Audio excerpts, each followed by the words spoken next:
მოგესალმებით ძვირფასო ტელემაყურებლებო, მე ვარ მარინე გიგინეიშვილი, ეს არის ჩემი საავტორო გადაცემა დრო.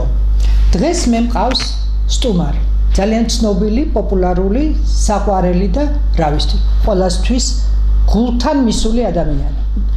ეს გახლავთ ქალბატონი მაყვალა ჩიხლაძე.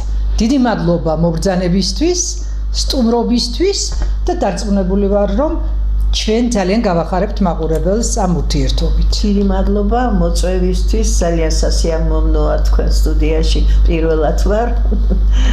მადლობა. დიდი მადლობა ამისთვის. მინდა რომ გადაცემა დავიწყო თქვენი სიმღერით. ბატონ არჩილთან ერთად კართან მოდგა შემოდგომა. მინდა რომ მაყურებელმა მოისმინოს ეს სიმღერა და შემდეგ გამომდინარე აქედან გავაგრძელოთ საუბარი.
არაჩვეულებრივი სიმღერაა და სიმღერაა, რომელიც დღემდე, ასე რომ ვთქვათ, მოდიდან არ გადასულა.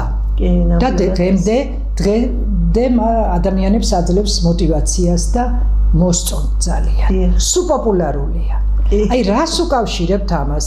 და თქვენ არაერთხელ გითქვამთ, რომ ეს სიმღერა არის თქვენი მელოდია, თქვენი ცხოვრების მელოდია და რატომ? თითქმის ჩვენი თანამგზავრი. აი რატომ მაინდა-მაინც აი ეს სიმღერა, საიდან მოვიდა ეს სიმღერა თქვენთან? სიმღერა თავის ტექსტობრივად და აი მუსიკალურადაც მელოდია ძალიან ლამაზია, ტექსტი ძალიან კარგია, ვახტანგ გოგოლაშვილის ლექსია და ოთარ თევდორაძის მელოდია. და თითქმის ყველა წლებს, ყველა წინა წლებს, აი აწმყოს და მომავალს და ყველა წლებს ესადაგება ეს სიმღერა. ამიტომ არის აი უკვდავი სიმღერა გახდა თითქმის ეს. იქ არის სიტყვები და თვითონ მელოდიაც ისეთი, რომელიც ყველა ასაკში არის პოპულარული, ხო? და მოთხოვნადი. და საერთოდ თქვენმა სიმღერამ, თქვენმა შემოქმედებამ ძალიან გაუძლო დროს. აი ეხლა დღეს ვიდრე გადაცემაზე შემოვიდოდით, ქალბატონი მანანა იმედაძე, ჩვენი გენერალური დირექტორი, რომელიც ამავდროულად არაჩვეულებრივი მუსიკოსია და მის სიმღერებს, რავით, ძალიან პოპულარულია და ბევრი ცნობილი მომღერალი მღერის, მან თქვენ გითხრათ, რომ ჩემი мотивация, რომ ეს პროფესია ავირჩია, ისევე როგორც ჩემ თაობაში ბევრი იყო თქვენი და ბატონი არჩილის შემოქმედება.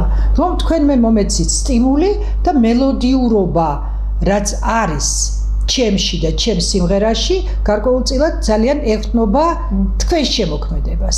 აი ეს უთქვა თქვენთვის კიდევ სხვას, ნუ ისე გამიხარე მან ესე რომ თქვა. ნამდვილად უთქვა, აი ვაჟა დურლიშვილი ჩვენი კომპოზიტორი, ძალიან კარგი მელოდიები აქვს იმასაც. მე სკოლაში რომ ვსწავლობდიო, დუშეთში ვსწავლობდიო და თქვენ კონცერტი გქონდათო და უამრავი ხალხი იყო. როგორ დაუმახსოვრებიან ახლა? ხო და ჩვენ ვესწრებოდიო მეც ამ კონცერტს, და სკოლის მოსწავლე ვიყავი და თქვენ რო გისმენდითო, აი იქიდან დამებადა სურვილიო რომ მეც სიმღერებს მივყოლოდიო და სიმღერები გამეკეთებინა. რა კარგი განცდა მიზეზიო, რომ ჩემი ავტორობის, კომპოზიტორობის დაწყებისო. ძალიან მნიშვნელოვანი და ძალიან სასიხარულო განცდაა, რომ ასეთი პოპულარული და ნიჭიერი ადამიანები თავისი გზის დასაწყის და პროფესიის არჩევას თქვენ გიკავშირებენ. აი, თქვენ როგორ დაუკავშირდით ბატონ არჩილს, თქვენ როგორ დაუკავშირდით მუსიკას და საერთოდ, აი, უამბეთ მაყურებელს თქვენი ცხოვრების თაობაზე. მუსიკა საერთოდ ბავშვობიდან მღეროდი ყოველთვის მე. ადრე ვისწავლე გიტარის დაკვრას, ფანდურზეც უკრავდი. ვინმე ოჯახში იყო? ოჯახში, დიახ. ოჯახში მომღერლები მყავდა. დედა, დეიდები, ბებია ჩემი, მამაც, მამის მამა და ასე და მამის ძმაც. თითქმის ყველა დედის მხრიდან მამის. მუსიკალური ოჯახი. კი, მომღერლები იყვნენ, აი ოჯახში რომ მღეროდნენ და მეგობრებში და მეგობრების წრეში და მეც ალბათ იქიდან გამოყვა ეს ნიჭი ბავშვობიდან. ყველა ხმების შესრულება შემეძლო პირველით, მეორეც, მესამე ბანიც კი ბავშვობაში. პატარები რო ვიყავით, ჩემ დეიდაშვილებთან ერთად მღეროდი ხოლმე და ასე მღეროდით, ასე მაშინ რაც მოდაში იყო სიმღერები, ხალხურებიც და ისეც ქალაქურებიც და იმის მერე ხო გამიშთა სურვილი რომ მე უნდა მომღერალი გავხდე მეთქი. და ვისწავლე გიტარაზე დაკვრა, ჩემით არავის არ უსწავლებია, არც მუსიკალური განათლება არ მიმიღია. თუ რამეს უკრავდა მღერეს ჩემი სმენით, ჩემი ნუ უფლისნებით. უფლისნებით რა თქმა უნდა. რომ მოიპო ამხელა პოპულარობა, გაუძლო დროს და ეს ყველაფერი გააკეთო ისე რომ არავინ დაგეხმაროს საკუთარი თავის გარდა, ეს ალბათ მხოლოდ უფლისნებით შეიძლება მოხდეს. მუსიკის მასწავლებელი არასოდეს მე თვითონ ყოველთვის მე თვითონ ვასრულებდი, როგორც მე მომერგებოდა სიმღერა და როგორც მე გამილამაზდებოდა სიმღერა, ეს გული რასაც მიიღებდა, რომელ სიმღერასაც მიიღებდა, ხო?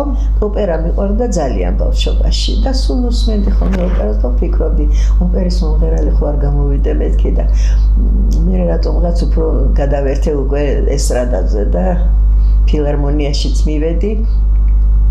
იქ გავიცანი არჩილ ჩიხლაძე, გავაკეთე. თქვენი დუეტი ძალიან პოპულარული იყო და არის დღესაც, მიუხედავად იმისა, რომ ბატონი არჩილი აღარ არის. ნამდვილად ასე. ძალიან მოერგო თქვენი ხმები ერთმანეთს და გემოვნება. აი როგორ მოხდა თქვენი შეხვედრა, ეს გაცნობის მომენტი მაინტერესებს. ფილარმონიაში ვიყავი მისული, ჩემი მეგობარი მუშაობდა იქ. კომკავშირის მდივანი იყო, მაშინ ეს იყო 63 წელი, 1963 წელი. სადღაც 24 წლის ვიყავი მე. ხო და იქ გამაცნო ჩემმა მეგობარმა, სო არჩილიაო ჩიხლაძეო. იქ მღეროდა ბატონი არჩილი თვითონ, ხო? ედვარდ ცეფაშვილთან მღეროდა თურმე. მე წასულა, იმიტომ რომ გპ-ში სწავლობდა. და რო არ გაერიცხათ, აცდენდა ხოლმე თურმე, რო არ გაერიცხათ, ისე დაანება სიმღერას თავი და წავიდა დაამთავრა მე. ინსტიტუტი კი. ხო და მე ისე მომბრუნდა ფილარმონიაში და იმაშინ გავიცანი ზუსტად. ხო და გავიცანი და ვიფიქრეთ მოდით ტრიო გავაკეთოთო და კიდე ერთი ახალგაზრდა მარტვილი ავიყვანეთ და გავაკეთეთ ტრიო სიმღერები გავაკეთეთ ყველაფერი მაგრამ მე ვეღარ წამოვიდა გასტროლებზე უკვე უნდა გავეშვით უკვე და ვერ წამოვიდა ის მესამე იმიტომ რომ მეუღლე ყავდა ფეხმძიმედ და ბავშვი უნდა ემშობიარა და ვერ წამოვიდა და დავჭით ორი დავჭით მოდი გავაკეთოთ ეს ტრიო სიმღერები რაღაცა ორ ხმასში და გავაკეთეთ ორ ეგეც ბედი იყო ხო რომ რაღაცნაირად გადარჩით ორ დიახ ხო შეიძლება მართლა ბედი იყო რომ ეს ორნი დავჭით და ესე პოპულარული გავხდით მე შეიძლება ძალიან პოპულარული არ ყოფილიყო ჩვენი დიახ ხო და გავაკეთეთ დუეტში სიმღერები შემოწმება ყოველთვის მიდიოდა ხოლმე ფილარმონიაში გამოცმებდნენ ხო და მოეწონათ ძალიან და ჩაგვწეს მაშინვე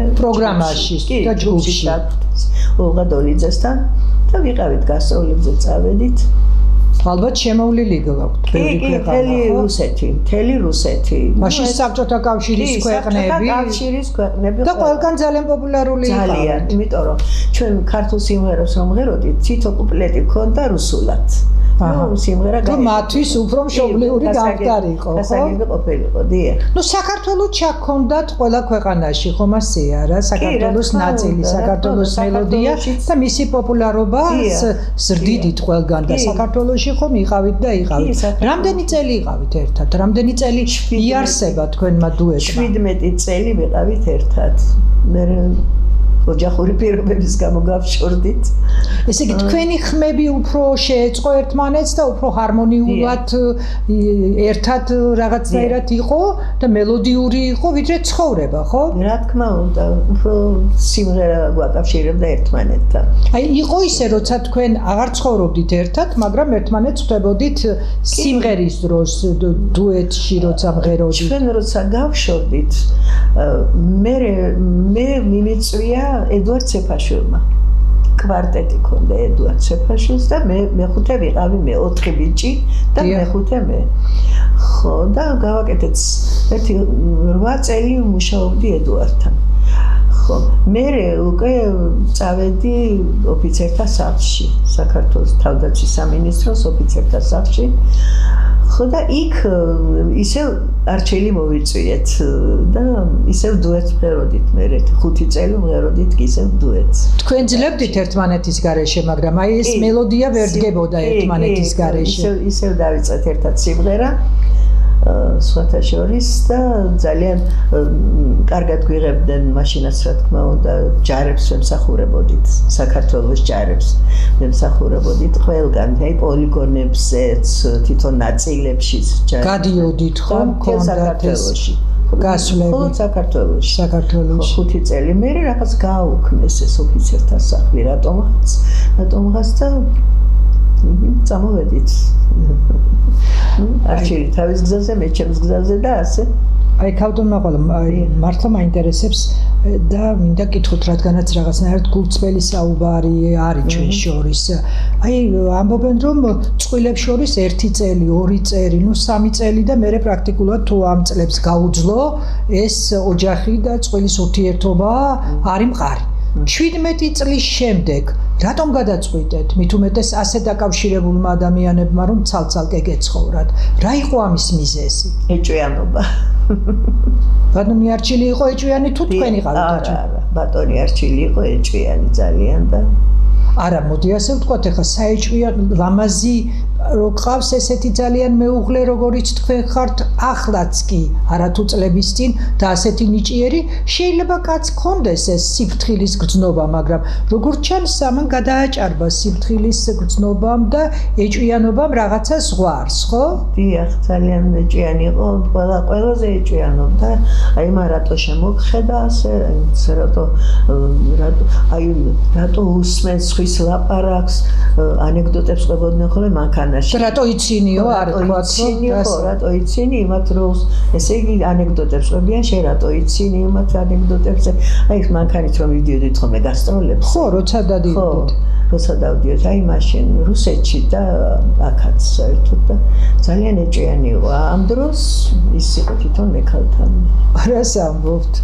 აბა თქვენს რატო ეჭვიანობდა თავად მექალთან? რატო ეჭვიანი საბაბს არ ვაძლევდი და უბრალოდ რა ვიცი, ეჭვიანი იყო საერთოდაც. ბუნებით იბადებიან ეთყობა, რომელსაც შეუძლია, მაგრამ 17 წელი თანდათან ძლიერდებოდა ეს ეჭვიანობა?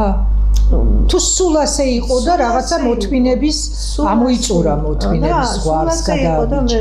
მე ვეღარ უძლევდი უკვე მე მაგის ეჭვიანობებს და სულ კამათობდით, სულ ჩხუბი ქონდა სახში. მაგრამ სცენაზე გავიდოდით და ვითომ წარაფერი. ერთმანეთს არტისტული ცხოვრება როგორია, რა? ციცინებდით და მღეროდით ესე მხიარულად. ვერც ვერავინ იფიქრებდა, რომ შეიძლება და ოდნავი თქვენ შორის რაღაც იყო შეუსაბამობა და განხეთქილება. და არავის არ ჯეროდა რომ გავშორდით და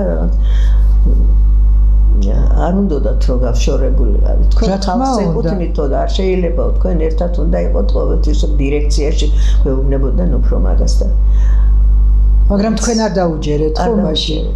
მეტი ალბათ აღარ შეიძლებოდა. თქვენ ორი შვილი გყავთ რამდენადაც ვიცი. თქვენი შვილები რას აკეთებენ? რა სფეროში არიან? ჩემი ქალიშვილი უსინათლოთა კავშირში მუშაობს. ერთ-ერთი ფილიალის თავმჯდომარეა.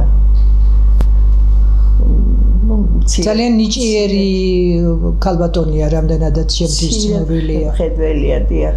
ინსტიტუტი დაამთავრა წითელ დიპლომზე ტურიზმის მართვა და მართვა ასე ერქვა.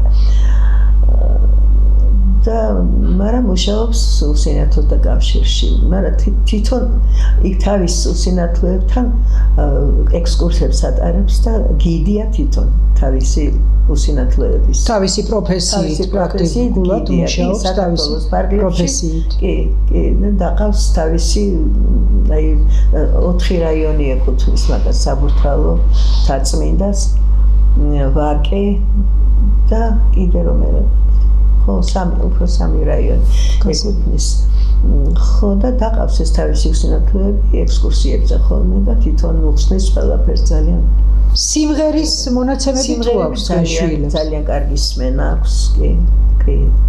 და აქვს გიტარა თავის სამსახურში და როცა ჭირდებათ ამხიარულებს თავის უსინათლოებს. ნუ ახლა ასეთი ქალბატონის შვილი რომ არ მღეროდეს რაღაცა უცნაური ციხნებოდა. თქვენ უფალს უყვარხართ და რას გულისხმობ? არაერთხელ სამჯერ თუ არ ვიცი მეჯერ ხართ სერიოზულ ავარიაში მოყოლილი, რამდენადაც მე ვიცი. სწორედ ეს ერთ-ერთ ასეთ ავარიას უკავშირდება თქვენი ქალიშვილის პრობლემაც. როგორ იყო ეს? სად იყავით და რა მოხდა? ვიდიოდით ესტონეთში გასტროლებზე ავტობუსით და ძალიან ის იყო მოყინული იყო, თოვლი იყო, მოყინული იყო, ოლღა-დოლიზის ჯგუფი იყო სხვათა შორის. ხო და მოყინულზე ახალგაზრდა მძღოლი იყო და მოუცურდა. მანქანა მოუცურდა და გადაუბრუნდით. ორჯერ გადაბრუნდა მანქანა და ზურგზე დაჯდა. ხო და თავდაყირადად და ნუ რა თქმა უნდა არავინ დაშავებულა ნამდვილად. ისე ძალიან რომ რაღაცა პატარა ნაკაწრები და რაღაც იქონათ, მაგრამ დაშავებით არავინ დაშავებულა. ხო და მე პატარა ბავშვით ვიყავი, წინ ვიჯექით და ესე ჩახუტებული. ისე გასტროლებზე პატარა მიყავდათ ხოლმე? კი, ყოველთვის დამყარდა. რთულია რა. ჯერ კიდე 3 თვის წავიყვანები. და იქ ტოვებდით, როცა სცენაზე გადიოდით, კოლეგას უტოვებდით. ურთულესებში ვტოვებდი ხოლმე, კი. ხო და სირმა მყავდა, ჯერ ბიჭი არ მყავდა, ჯერ გოგო მყავდა საყვანილი და ასე გადავბრუნდით მანქანით და ეს ფანჯრები და სულ ჩაიმსხვრა და ეს ბავშვი ვისროლე პირდაპირ ფანჯრიდან რო გადაგერჩინა ხო გადამერჩინა ხო ვიღაცამ დაიძახა არაფეთქდეს მანქანაო და ამან შემაშინა ნამდვილად და საშიში იყო და შეიძლება მაშინ მოხდა მაგის ის ხო თუმცა შეიძლება ეს ვარაუდია ხო კი ვარაუდია შეიძლება ნახეთ მეორე კიდე მოვდით ავარიაში მე და ხდება ის რაც მოსახდენია მეორეჯერ უკვე ბავშვი შვილები აღარ იყვნენ არა შვილები თბილისში იყვნენ უკვე დიდები იყვნენ თითქმის დიდები როგორ 5 წლის იყო ბიჭი და 9 წლის გოგო დიდები დიდები იყვნენ უკვე და მოსკოვში ყავდა მაგრამ გამოგზავნეთ მე თბილისში ისე რომ სწავლა ეწყებოდათ ხო და ჩვენ რო წამოვედით მანქანით ვიყავით ჩვენი მანქანით ნაწვიმარზე გამოვიერეთ სოჩას რო გამოვწდა რა ტუაფსეს რო გამოვწდით ხო და ნაწვიმარზე და მოსახვევი იყო და ვერ შეიკავა უკვე აჩიგომ და გადავეშვით პირდაპირ ხევში მანქანით ხო და მანქანა გადაბრუნდა ორჯერ ეს მაგრად მეჭერა ხელი იმაზე ხო და დაждდა ისევ თავის თვლებზე, მაგრამ ხე იყო რაღაც ამოსული, ისე გადაწვენილი იყო ხე და ამ ხეზე დაჭდა მანქანა. ესე იგი წინა თვლები იყო და უკანა თვლები ისე შუაზე. გააჩერა ერთის. გააჩერდა. დაგახვედრად ბედმა, რაღაც ზღუდე, რამაც გადაგარჩინეთ. კი. ხო და დაჭდა პირდაპირ ხეზე. და აღარ წავიდა უკვე იმის იქვე კიდე იყო ხევი. ხო და როგორც იყო გადმოვედით ეს წინა ფანჯარა ჩაიმსხრა რა თქმა უნდა უკანა ფანჯარა მოძრა წინ დააყენა მე აჩიგო გადაზრა როგორც იქნა იქიდან ხო და მეც გადამიყვანა ამოვედით ნელ-ნელა მე იქიდან როგორც იყო ეს ხარას ვეჭიდებოდით ამოვედით მაღლა სერიოზული თავგადასავლებია კი ხო და ვიღაცა მანქანით გამოვიდა ჩიხიდან იქ დიდი მანქანით და დაგვინახა რომ ეს წვიმდა თან ხო და ვდგევართ ესე არც ერთი მანქანა არ მოდის რომ ვიღაცან გაჩერდეს რა და ის გამოვიდა ის დიდი მანქანა და იქ ნუ შტო პოლიციელი და გაუხნევები ხართ ხო და გააჩერა მანქანა მოვიდა ახლა მე კიდე სხვა მანქანა მე კიდე რაღაც გამოიერეს უკვე მანქანაში ხო და ხალხი შეიყარა ხალხი მე გამოიძახეს ის პატრული მაშინ პატრული არ იყო პოლიცია იყო მაშინ ინსპექტორები ასე ვთქვათ ხო და გამოიძახეს არ ვიცი სოჩიდან თუ ტუაფსედან აღარ მახსოვს ამ მანქანაც მოვიდა რომ ამოეყვანათ მანქანა ხო და ამოიყვანეს როგორღაც ის მანქანა, მაგრამ ესე იყო დაბრეცილი ეს მანქანა გვერდზე. გადაწეული იყო და კიდე იყო ერთიც კიდე, ხო მესამე ავარია თუ ეს ორჯერ იყო? არა, ორჯერ. ორჯერ. ჯვარი გეწეროთ მე რა. ერთმა დაგვიფარა. ხო და იმ მანქანითვე წამოვედით მე. მაგრამ არჩილი წაიყვანეს ტუაფსეში. იქ დააწერიეს რაღაც რო აი ასე ახსნა განმარტება თუ რაც ახსნა განმარტება რომ ჩვენ არავინ არ დაგვიზიანებია პირიქით მოცურდა მანქანა და გადავეშვით ხევში მოგცეს იქიდან ცნობა რომ ჩვენ თავისუფლად გავველო უკვე საქართველოს ტერიტორიაზე გადაადგილება შეიძლება იგივე მანქანით წამოვედით იცით ხა რას მივაქციეთ და როგორც იყო ჩამოვედით მე თვითონ აი გისმენთ პრაქტიკულად ტრაგიკულ ისტორიებს ხომ ძლივს რომ გადარჩით და თქვენ ამას ისე ყვებით რომ მე გაღიმებული გისმენთ. ეს არის რაღაც არაჩვეულებრივი ნიჭი ადამიანის, რომ მას შეუძლია ესეთი მძიმე ისტორიაც კი მოყვეს ესე ლაღად, სიცოცხლის მოყვარეთ. პრაქტიკულად ადამიანების დიდ ნაწილში არის კარგსაც რომ გიყვებიან, აი ისე გტვირთავენ და ამას ისეთი უარყოფითი ემოციით საუბრობენ, რომ აღარც იმ ადამიანის მოსმენა გინდა და აღარც საკუთარი თავის და ალბათ ეს იყო უმნიშვნელოვანესი, აი ეს თქვენი დადებითი ენერგეტიკა, რატომაც ასე უყვარ ხართ მაყურებელს დღემდე. რა არის, იცით, მე ვარ საერთოდ ძალიან მხიარული ადამიანი. აი სიბრაზე რა არის ჩემთვის არ ვიცი. აი გაბრაზება არ მეყვარს. შვილებთანაც არ ბრაზობ. არა, ხანდახან ახლა კი როგორ არა და იშვიათად კი გვაქვს როგორ არა გამათი, მაგრამ მე ისე გამივლის და მხიარული ვარ საერთოდ და ესე იგი არ შემიძლია რომ ყოველდღიურად არ ავიღო გიტარა ხელში და არ ვიმღერო სახლში. იმიტომ რომ ძალიან ბევრი სიმღერები მაქვს უკვე ნამღერი პოსტალიონზე ხშირად ვარ თხოვე. ხო და არ მინდა რომ ერთი და იგივე ვიმეორო და ამიტომ ახალ სიმღერებს, ხოლო ძველ სიმღერებს. ახალი ახლა რა იწერება ისეთი, მაგრამ ძველ სიმღერებს ვიხსენებ, რომ აი რომელიც დიდი ხანი არ გაჟღერებულა, რომ და ეგ ვიმღერო და ასე ყოველდღიურად მაქვს ეს. იმდენად კარგად გამოიყურებით, რომ თუცა თქვენ სიმღერებს მე ინტერნეტში და სხვადასხვა პლატფორმაზე ზოგადად ვისმენ, აი ვკითხულობ ნეტა ეს რომელი წლების არის? ეს ადრინდელია თუ ახლანდელია? და აი ეხლა ბოლოს მაგნოლია მოვისმინე და ისეთი, რა ვიცი, ემოციური იყავით, ისეთი ახალგაზრდული იყავით და ისეთ კარგ ხმაზე მღეროდით.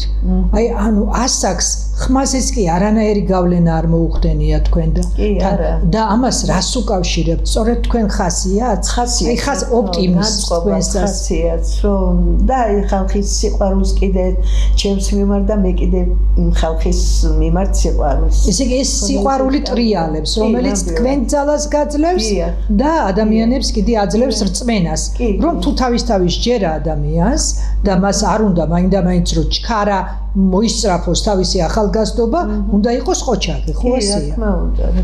ვიცით რა გამახსენდა ეხლა? ჯო დასენი მიყვარდაო ერთხელ თქვენ. მითხარი გეხვეწები, როგორ გიყვარდა ჯო დასენი და რა ისტორია იყო ეს? აი პლატონურად მე. რამდენი ხანი გიყვარდა? ეჭვიანობდა არჩილი.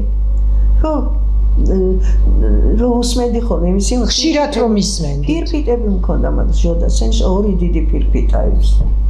დიდი ფირფიტები. კი, დიდი ფირფიტები იყო მას. ხო და მაშინ ხა ფირფიტები მოდაში იყო. კი, აბა არის თორე და რადიოლა რომ დამეკრა ის ფირფიტები, ფირსაკრა.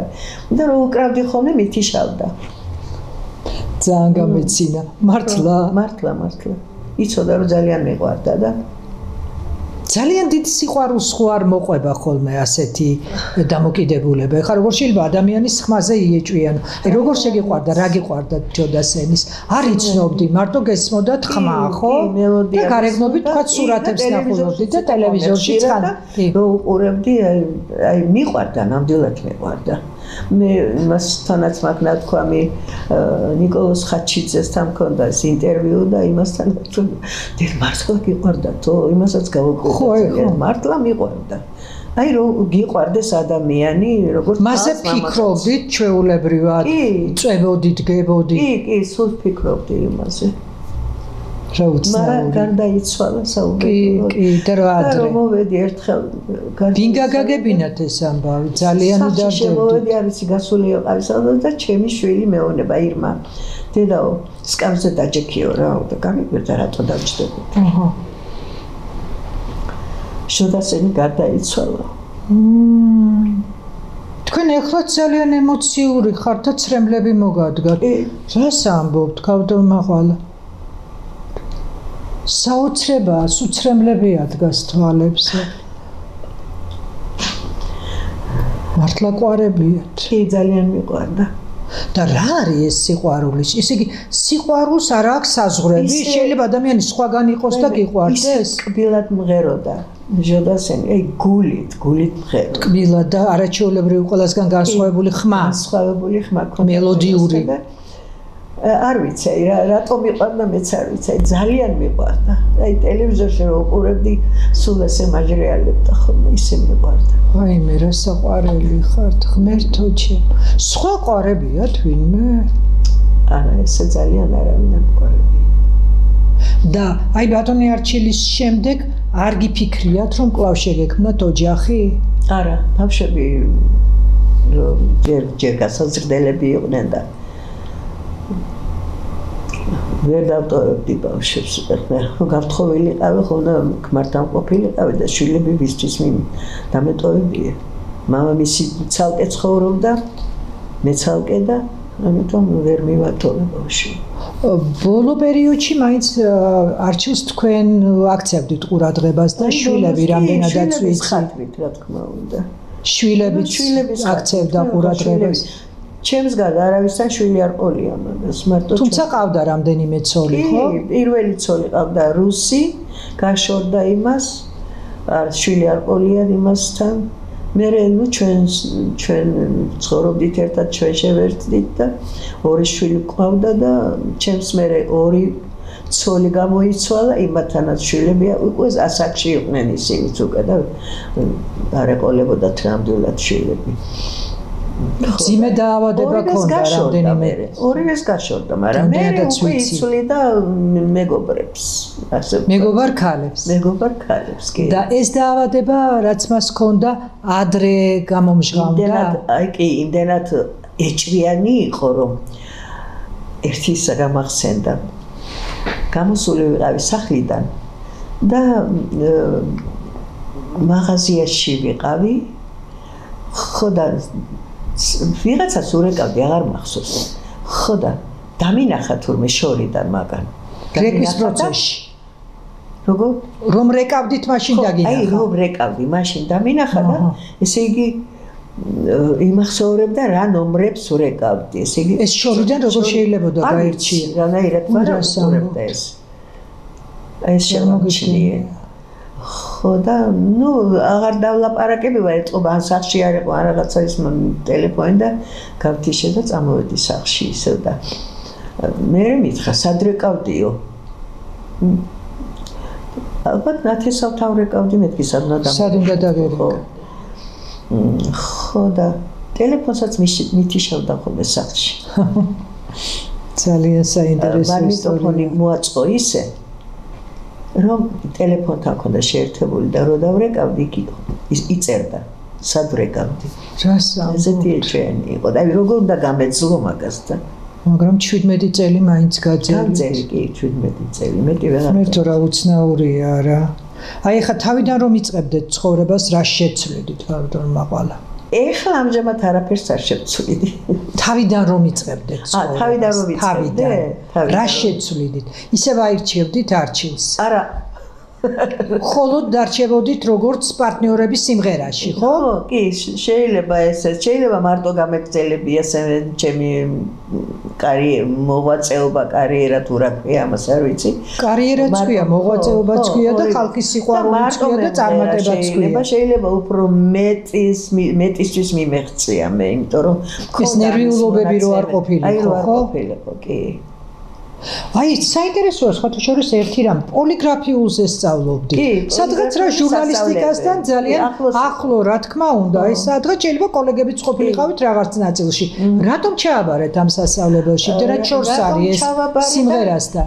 დედას დეიდაშვილი მუშაობდა, პედაგოგი იყო იქ. და გვირჩია მე და ჩემ დეიდაშვილს თანატოლები ვიყავით და გვირჩია რომ მოდით აქ ისწავლეთო და მე შეგიძლია ჟურნალისტიკაზე გააგრძელოთო სწავლაო.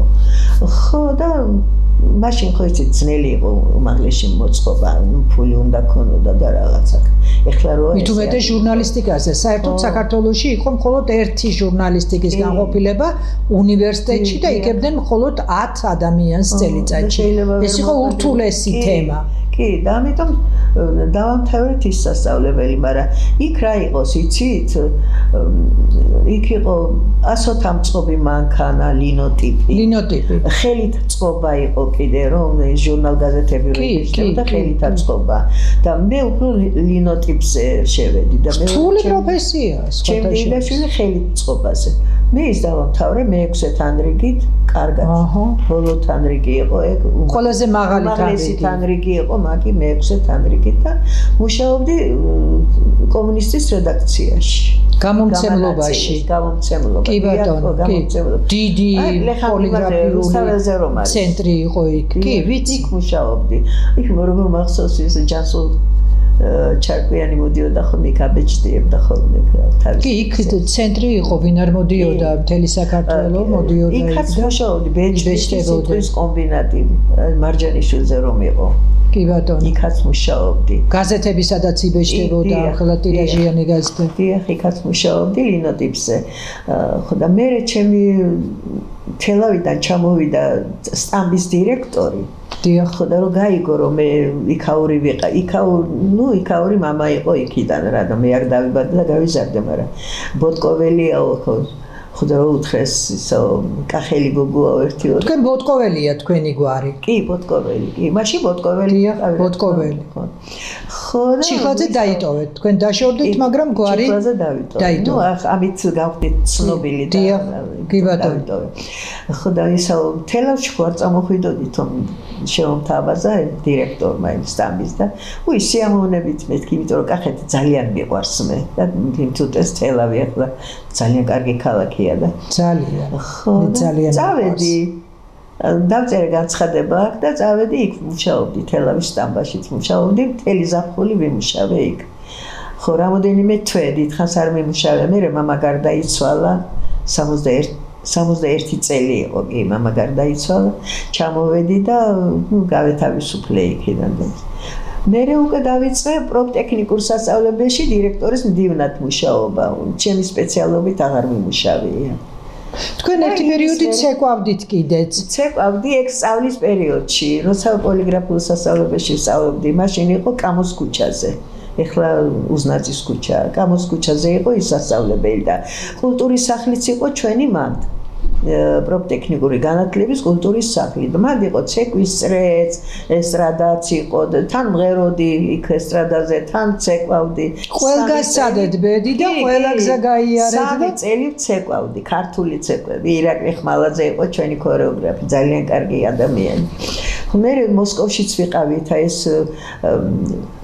რილობა იყო ხრუშჩოვის დრო იყო მაშინ კი ხრუშჩოვი იყო გამოდიოდით როგორ გახსოვთ და ერთი თვე ვიყავით მოსკოვში ცეკვიდან ცეკვის ანსამბლი იყო ჩვენი ხო და ასე თან ყველა გზა გაიარეთ რომელიც შეიძლება ადამიანმა განვლოს და ბოლოს გაჩერდით რაც ყველაზე ძალიან იყო თქვენი ხო რაც ყველაზე მეტად თქვენი იყო და რამაც ყველაზე მეტად გაახარა გააბედნიერა და რა ვიცი ძალიან მოაწონეთ თქვენი შემოქმედება მაყურებელს რეროშიც მოღვაწეობდით კი 3 წელი რეროში ძალიან პოპულარული იყო რერო ქავდა მაღლა აი ნახეთ ბოლოსკენ მივდივარ და რა მინდა გითხოთ მე ახლა ვესაუბრები ადამიანს ასაკს ხო არ მალავთ არ მალავ არა რა თქმა უნდა 86 წლის ქალბატონს 86 წლის გავხდი ნოემბერში და მე ვესაუბრები პრაქტიკულად პატარა გოგოს ახალგაზრდას სრულად არა ამას ყოველგვარი კი არა ამას მთელი გულწრფელობით ვამბობ არ მახასიათებს ზოგადად ზედმეტი კომპლიმენტები